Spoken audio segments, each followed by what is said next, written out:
बिस्मिल्लाहिर्रहमानिर्रहीम। अस्सलामु अलैकुम डियर स्टूडेंट्स। आज बेटे हम लेक्चर नंबर जो है 4 की बात करेंगे। लेक्चर नंबर आज का 4 है। लेक्चर नंबर 4 में एक्सरसाइज 3.3 हम डिस्कस कर रहे हैं और उसका क्वेश्चन नंबर जो है आज हमने 16 डिस्कस करना है। क्वेश्चन 15 तक हमने जो स्मार्ट सिलेबस में क्वेश्चन थे वो डिस्कस कर लिए थे। आज हम क्वेश्चन नंबर 16 की बात करेंगे। बिल्कुल सेम क्वेश्चन नंबर 15 की तरह है ये क्वेश्चन। आप जो है वो उसके लिए प्रोसेस जो है उसी तरह इसको हल करेंगे। तो सोल्यूशन को देख लेते हैं जी। इसके सोल्यूशन में जो है वो क्या कैटेगरी बनती है। तो यहाँ पे आप लिखते हैं integration cos x into log of sine x और साथ इसके dx आ जाएगा।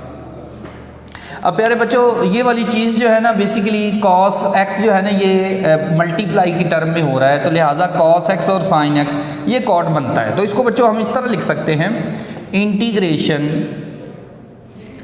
लॉग ऑफ साइन x को मैं पहले लिख लेता हूँ और साथ मल्टीप्लाई कॉस ओवर साइन को बाद में लिख लेता हूँ। Cos x over sine x साथ dx। आपको पता है एक टर्म डिवाइड हो रही हो तो वो पूरे नंबर के साथ ही डिवाइड हो रही होती है, तो कॉस के नीचे लिख लें या लॉग साइन के नीचे लिख दें, एक ही बात है। इसके बाद बेटे ये बन जाएगा लॉग ऑफ साइन x और साथ मल्टीप्लाई कॉस ओवर साइन जो होता है वो कॉट बन जाता है। अभी पीछे पढ़ा है हमने कि लॉग साइन x का जो डेरिवेटिव होता है वो आपका कॉट x है। लॉग साइन x का डेरिवेटिव पीछे अभी हमने निकाला था, कॉट x आया था। तो लिहाजा अगर हमारे पास फंक्शन हो और फंक्शन का आगे डेरिवेटिव मौजूद हो तो फिर हम पावर में एक का इजाफा और उसी पे डिवाइड कर सकते हैं। ये रूल हमने पढ़ा हुआ है कि फंक्शन पहले क्वेश्चन में हमने लेक्चर नंबर 3 में बात की थी। तो हम लिख सकते हैं यहाँ पे पावर 1 है तो इसको लिखा जा सकता है लॉग ऑफ साइन x। इसकी पावर पहले 1 मौजूद है तो 1 में एक 1 मज़ीद ऐड कर दें और उसी 1 + 1 पे उसको डिवाइड कर दें और प्लस c लगा दें। क्यों किया है? क्योंकि फंक्शन है और फंक्शन का आगे क्या पड़ा है, डेरिवेटिव पड़ा है। तो फिर हम ये रूल लगा सकते हैं और ये रूल मैं लिख भी देता हूँ कि फंक्शन हो, फंक्शन की पावर हो और फंक्शन का आगे डेरिवेटिव मौजूद हो तो हम उसको लिख सकते हैं equal to log of function की पावर में एक का इजाफा, फंक्शन की पावर में एक का इजाफा और उसी पावर पे डिवाइड और प्लस c लगा देंगे। तो बेटे ये वाला फार्मूला मैंने यहाँ पे यूज़ किया है। तो ये बेसिकली हमारे पास जो है वो पावर 1 में मौजूद है। लॉग साइन x की पावर 1 मौजूद है तो मैंने क्या किया है 1 में एक मज़ीद 1 ऐड कर दिया है। तो लिहाजा ये बन गया लॉग ऑफ साइन x इसकी पावर 2 डिवाइड बाई 2 और प्लस आ जाएगा c। तो लिहाजा ये आपका कंप्लीट इसका आंसर बन गया। तो इस तरह आप जो है इस क्वेश्चन को इजीली सॉल्व कर सकते हैं। जैसा कि पिछले क्वेश्चन में हमने जो यूज़ किया था वो फार्मूला और था और इसमें जो है वो हमारे पास फार्मूला कुछ और बन चुका है। तो इसके बाद हम देख लेते हैं जी क्वेश्चन नंबर जो कि स्मार्ट सिलेबस में शामिल है। क्वेश्चन नंबर 21 है। क्वेश्चन नंबर 21 21वां सवाल। ये बेटे लॉन्ग क्वेश्चन के लिए इम्पोर्टेंट क्वेश्चन है। Sine x plus cos x into dx। ये वाला क्वेश्चन जो है ये लॉन्ग में पूछा जाता है। तो इस तरह इसको आपने एज ए लॉन्ग क्वेश्चन जो है वो तैयार कर लेना है। सिंपल है ये भी। यहाँ पे 2 के ऊपर स्क्वायर रूट है तो आप स्क्वायर रूट 2 लिख लें। तो यहाँ पे इसको तरीक़ाकार जो है वो देख लें किस तरीके से हम इसको सॉल्व करेंगे। ये आपके पास integration square root 2 over sine x plus cos x और साथ इसके dx आ जाएगा। अब स्क्वायर रूट 2 को बेटे हम अगर पूरी नीचे टर्म पे ला के डिवाइड कर दें तो कोई प्रॉब्लम नहीं है। उसकी वजह यह है कि हम इसको नीचे भी ला सकते हैं, इसके नीचे ला के लिख सकते हैं। तो अप्स एंड डाउन दूसरे लफ्ज़ों में हम कहते हैं डिवाइड कर दें स्क्वायर रूट 2 पे। तो जब इसको डिवाइड करेंगे आप डिवाइड करेंगे तो लिहाजा यहाँ तो 1 बच जाएगा और इनके नीचे ये आ जाएगा sine x plus cos x divide by square root 2।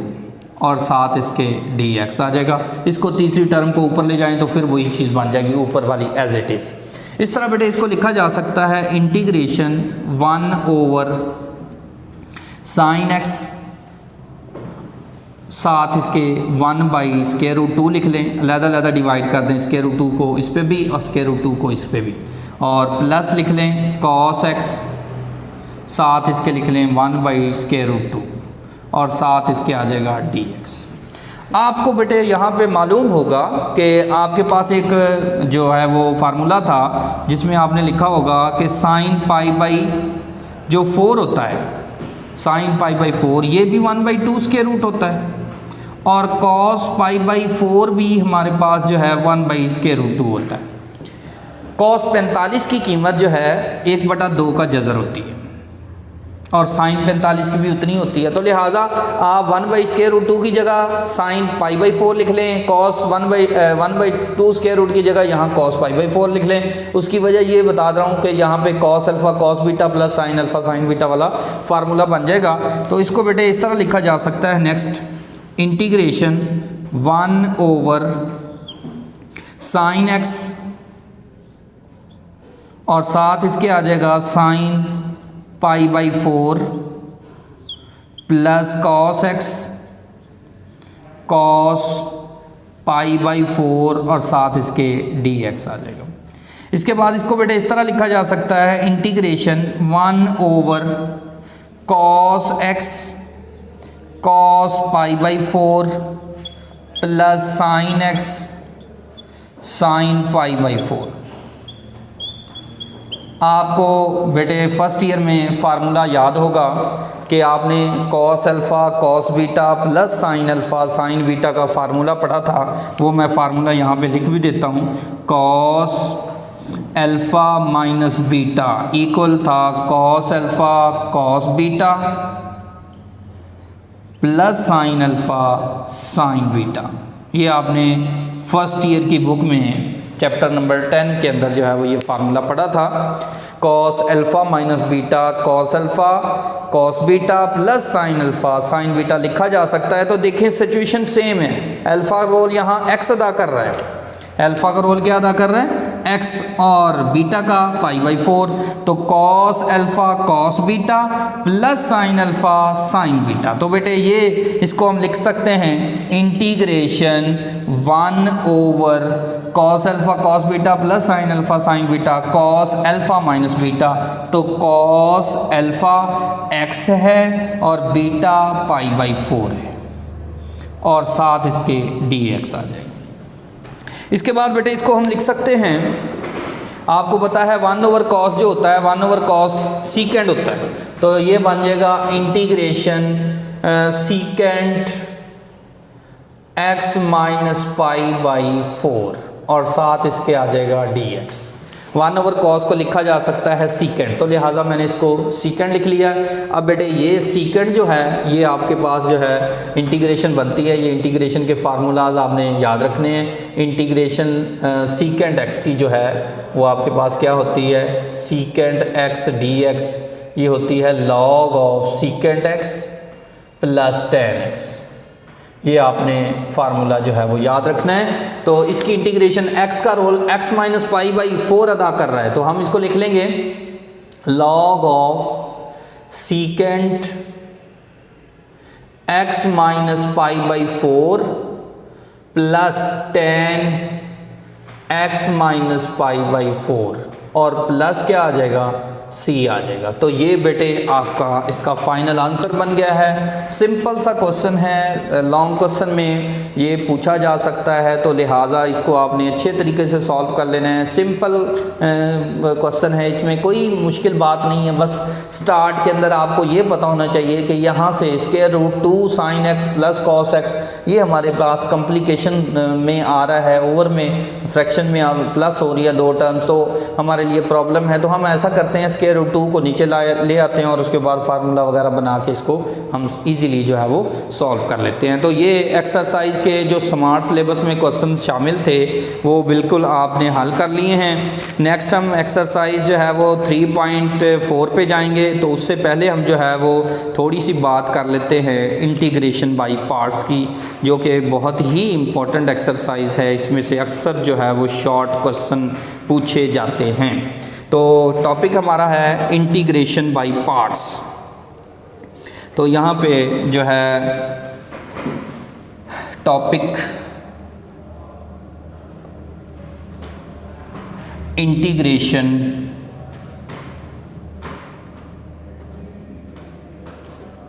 By parts.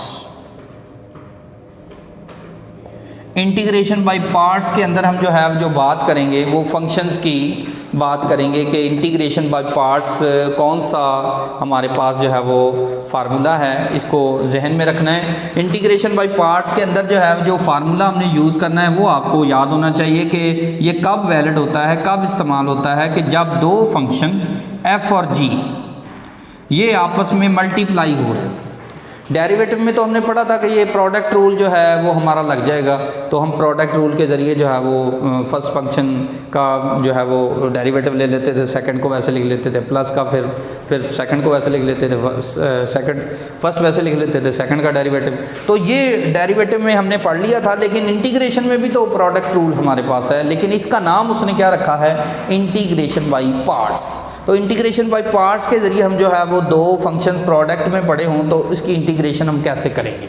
इसकी इंटीग्रेशन करने का तरीका ये है कि हम यहाँ पे पहले तो फर्स्ट फंक्शन और सेकंड फंक्शन बनाएंगे। यहाँ पे आप देख रहे हैं कि दो फंक्शन है। पहला जो फंक्शन है मैं उसका नाम f रख लेता हूँ और जो दूसरा फंक्शन है उसका नाम मैं g कह देता हूँ। तो इसकी इंटीग्रेशन बाय पार्ट्स का रूल ये है कि पहला फंक्शन एज इट इज़ लिखें,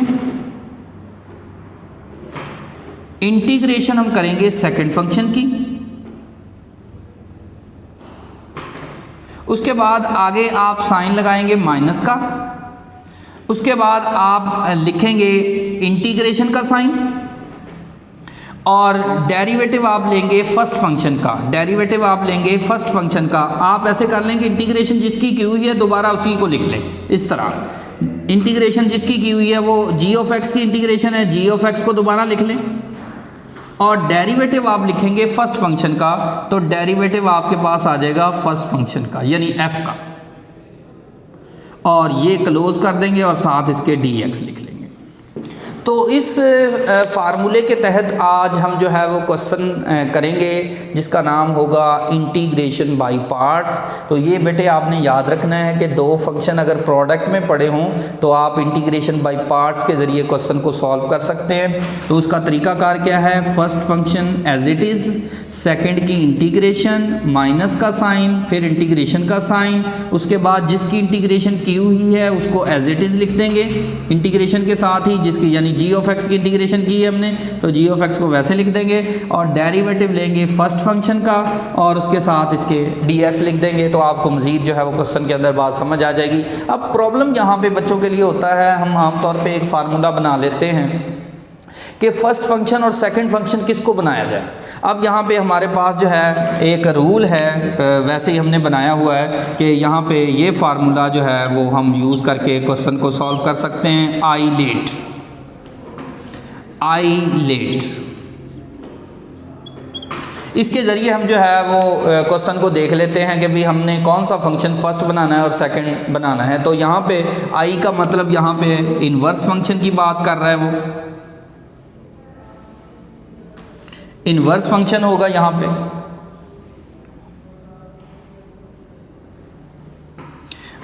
एल से मुराद यहाँ पे लॉगरिथम फंक्शन होगा।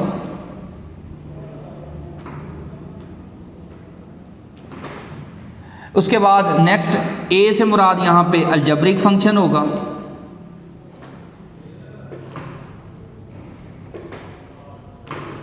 उसके बाद टी से मुराद यहाँ पे ट्रिग्नोमेट्रिक फंक्शन होगा।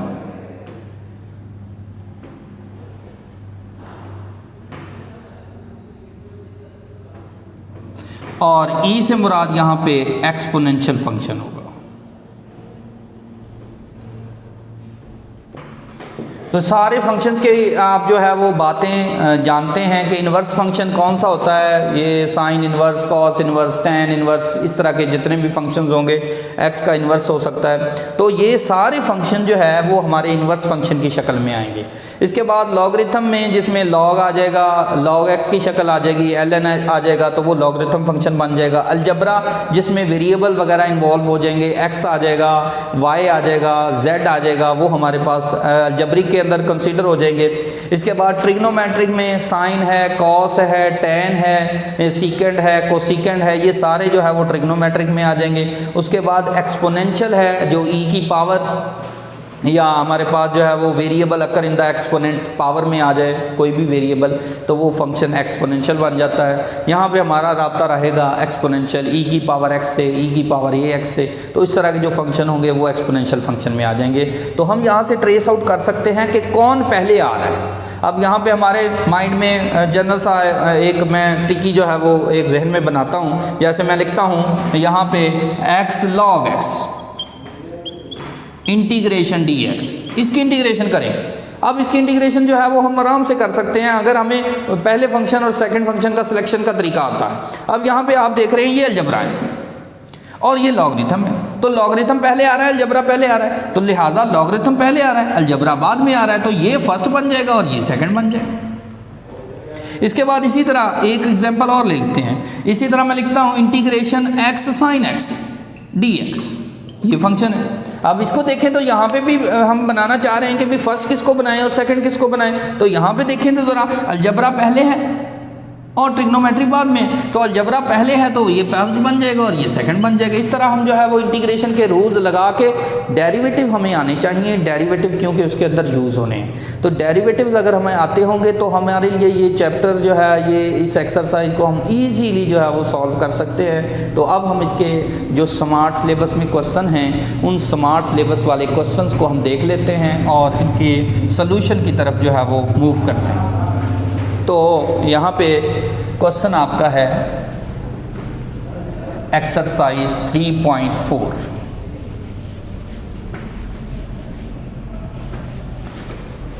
एक्सरसाइज 3.4 इसका जो स्मार्ट सिलेबस में क्वेश्चन है वो बेटे ये है एक्सरसाइज 3.4 क्वेश्चन नंबर 1 का पार्ट सेकेंड है। इसमें लिखा है इंटीग्रेशन log x dx, ये क्वेश्चन है और यहाँ पे उसने लिखा हुआ है क्वेश्चन के अंदर इंटीग्रेशन बाय पार्ट्स। अगर हमें वो जस्ट नहीं भी लिखता, जस्ट यही कह देता है एवेल्यूएट द इंटीग्रल, तो बच्चों आपको खुद ब खुद ही पता होना चाहिए कि भी इंटीग्रेशन पार्ट्स कब लगती है। देखें log x की इंटीग्रेशन हमारे पास नहीं है, log x का डेरिवेटिव था, log x का हमारे पास डेरिवेटिव अवेलेबल था, लेकिन इंटीग्रेशन तो हमें नहीं आती। तो हम ऐसा करते हैं कि यहाँ पे इसको ना इंटीग्रेशन बाय पार्ट्स के ज़रिए सॉल्व करने की कोशिश करते हैं। कि यहाँ पे आप कह रहे हैं कि सर यहाँ तो फंक्शन ही एक है, तो हम एक बना सकते हैं ना। यहाँ पे हम यहाँ पे इसको सोल्यूशन के अंदर इस तरह लिख लेते हैं इंटीग्रेशन 1 log x और साथ आ जाएगा dx। 1 जो है इसके साथ मल्टीप्लाई होने से इस क्वेश्चन पे फ़र्क नहीं पड़ेगा, क्वेश्चन हमारा एज इट इज़ ही रहेगा, लेकिन हमारा जो प्रॉब्लम है वो सॉल्व हो जाएगा। अब यहाँ पे आप कह रहे हैं कि सर कांस्टेंट की तो बात ही नहीं हमने की थी, वहाँ पे कांस्टेंट की बात नहीं की, तो हम इसमें से जिसको मर्जी फर्स्ट और सेकंड बना लें, हमारे लिए प्रॉब्लम नहीं है। अब उसकी वजह ये है कि हम इसको तो यहाँ पे इंटीग्रेशन जो हमने करनी होती है वो बेसिकली इंटीग्रेशन हमने सेकेंड की करनी होती है, तो सेकेंड जी को ना बनाएं क्योंकि हमें तो इसकी इंटीग्रेशन आती नहीं, हमें इसका डेरिवेटिव आता है, तो लिहाजा इसको हम फर्स्ट बना लेते हैं और इसको सेकंड बना लेते हैं। 1 की इंटीग्रेशन हम जानते हैं, तो लिहाजा ये बन जाएगा फर्स्ट फंक्शन और ये बन जाएगा सेकंड फंक्शन। अब यहाँ पे आप लिख भी सकते हैं अलहदा से कि फर्स्ट फंक्शन हमारा क्या है, फर्स्ट फंक्शन इक्वल है log x के, log x के, और सेकंड फंक्शन जो है वो हमारा क्या है, सेकंड फंक्शन जो हमारा 1 है। तो लिहाजा इसके ऊपर जो है वो आप लिखेंगे कि क्या कर रहे हैं आप लिखेंगे बाई अप्लाइंग, हम इस्तेमाल कर रहे हैं बाई इंटीग्रेशन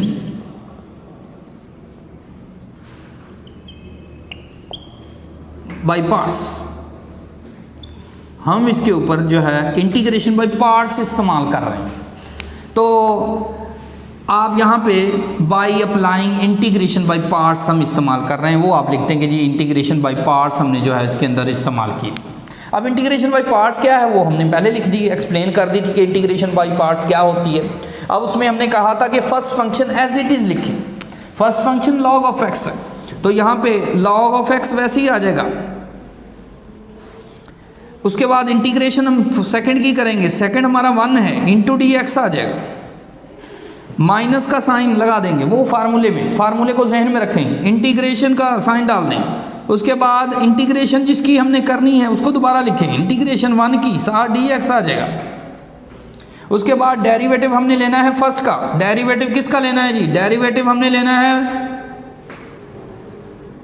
आपके पास फर्स्ट फंक्शन का, तो फर्स्ट फंक्शन क्या है log ऑफ x और साथ क्या आ जाएगा dx। ये बेटे मैंने सारा फार्मूला लिख दिया है, उस फार्मूले में जिन जिन की वैल्यूज जो बनती थी वो पुट कर दी। अब आपको उम्मीद करता हूँ ये समझ आ गई होगी बात। अब यहाँ पे बच्चों आप लिखेंगे log ऑफ x, 1 की integration according to dx, x होगी माइनस का साइन, इंटीग्रेशन का साइन। उसके बाद आप जो है 1 की इंटीग्रेशन x है, साथ आ जाएगा log ऑफ x की इंटीग्रेशन, डेरिवेटिव क्या होता है 1 ओवर x, और साथ इसके क्या आ जाएगा dx। x से x भी क्या हो गया कैंसल, ये बन गया जी x log of x minus integration, यहाँ से जस्ट क्या बचा 1 बचा, 1 इंटू डी एक्स। अब बेटे ये 1 की इंटीग्रेशन तो हम बात कर चुके हैं, तो ये आ गया जी x log of x minus x plus c, तो ये आपका आंसर आ गया जी।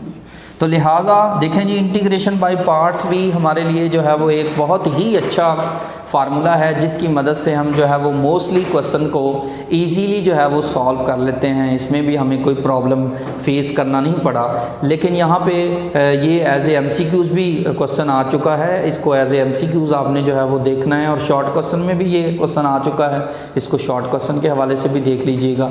तो अच्छा सवाल है ये, एज ए MCQs के लिए भी आपको डायरेक्ट इसकी इंटीग्रेशन आनी चाहिए, क्योंकि आगे जाके शायद में भी हमें दोबारा से ये यूज़ भी करनी पड़े, और मैं इसमें डायरेक्ट जो है उसको यूज़ करूँगा।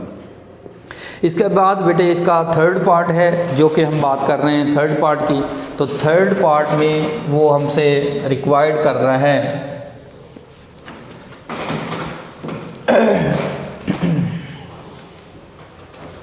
Integration x log of x। Question number 1 का थर्ड पार्ट है ये, integration x log of x और साथ dx आ जाएगा। अब यहाँ पे भी आप देख रहे हैं कि फंक्शन जो है वो प्रोडक्ट की शक्ल में है। आपने प्रीवियस जो एक्सरसाइज 3.3 में कुछ क्वेश्चंस किए हैं उनको भी आप अगर दो फंक्शन प्रोडक्ट में पढ़े हैं तो आप इंटीग्रेशन बाय पार्ट से उसको हल करें, उसका जवाब भी सेम एज इट इज़ सही बनेगा, इसी तरीके से बनेगा, सेम बनेगा। तो लिहाजा इस क्वेश्चन को देख लेते हैं। यहाँ पे हमारे पास एक अलजबरा है, x है अलजबरा और लॉगरिथम है। तो यहाँ पे अगर हम इसकी जो हमने फॉर्म बनाई थी आइलेट वाली उसमें देखें तो अलजबरा पहले है और उसके बाद लॉगरिथम पहले है और अलजबरा बाद में है। तो हमारा जो है इसके सॉल्यूशन में जो बात बनेगी वो ये बनेगी integration x log of x और साथ इसके dx आ जाएगा। तो बच्चों हम इसको लिखेंगे जी फर्स्ट फंक्शन जो है वो आपका इक्वल है, पहले लॉगरिथम आ रहा है तो लिहाजा लॉगरिथम पहला फंक्शन होगा, और सेकंड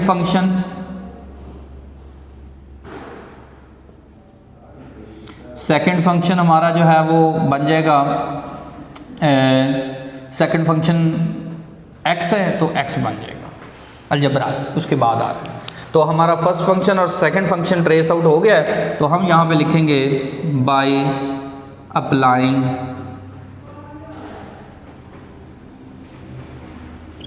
इंटीग्रेशन बाय पार्ट्स।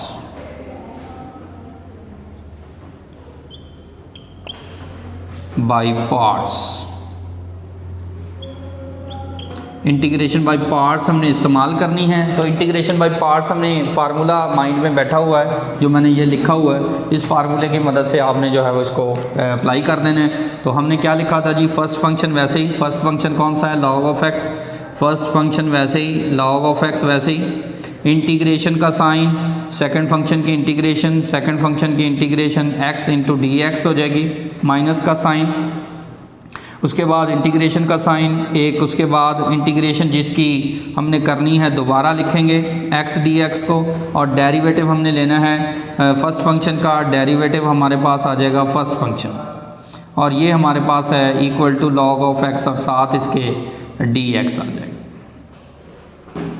तो ये बेटे आपके पास आपने फार्मूला अप्लाई कर दिया है। तो नेक्स्ट आपके पास ये बन जाएगा log of x into x की इंटीग्रेशन जो है, यहाँ पे पावर रूल लगेगा जो हमने प्रीवियस में पढ़ा था कि यहाँ पे x की पावर 1 है तो पावर में 1 का इजाफा और उसी पे डिवाइड।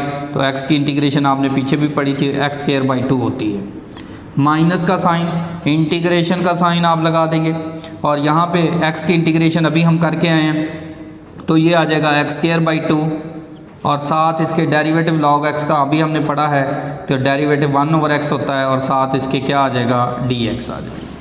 तो बेटे ये आ जाएगा हमारे पास x square by 2 log of x minus integration, यहाँ से x से एक वेरिएबल की पावर कैंसिल कर दें, और 2 भी कांस्टेंट है इसको भी बाहर निकाल लें, ये 1/2 बन जाएगा, और यहाँ जस्ट बचेगा x इंटू डी एक्स। अब ये इजी हो गया, तो यहाँ पे ये बन गया जी x square by 2 log of x minus 1/2, x की इंटीग्रेशन में आ जाएगा x स्क्वायर बाई 2 और प्लस क्या आ जाएगा c, x की इंटीग्रेशन पावर रूल लगेगा, पावर में 1 का इजाफा और उसी पे डिवाइड। तो बच्चों ये बन जाएगा x square by 2 log of x minus x square by 4 और प्लस क्या आ जाएगा c। तो यहाँ से आप x स्क्वायर कॉमन लेना चाहें तो ठीक है, अदरवाइज़ यहाँ तक आप लिख दें तो ये आपका आंसर हो जाएगा। इस तरीके से आप जो है वो मोस्टली क्वेश्चन जो है वो सॉल्व कर सकते हैं। मज़ीद इंशाल्लाह हम जो है वो इस लेक्चर में जो है वो नेक्स्ट लेक्चर में बात करेंगे। तो ये इंटीग्रेशन बाय पार्ट्स पे आपने जो है वो ग्रिप लिया नहीं, क्योंकि ये बहुत ही इंपॉर्टेंट फार्मूला है इंटीग्रेशन बाय पार्ट्स। इसकी मदद से हम मोस्टली क्वेश्चन को जो है वो सॉल्व करेंगे। उम्मीद करता हूँ ये लेक्चर आपको समझ आ गया होगा, और होमवर्क जो है वो लाजमी आपने करना है।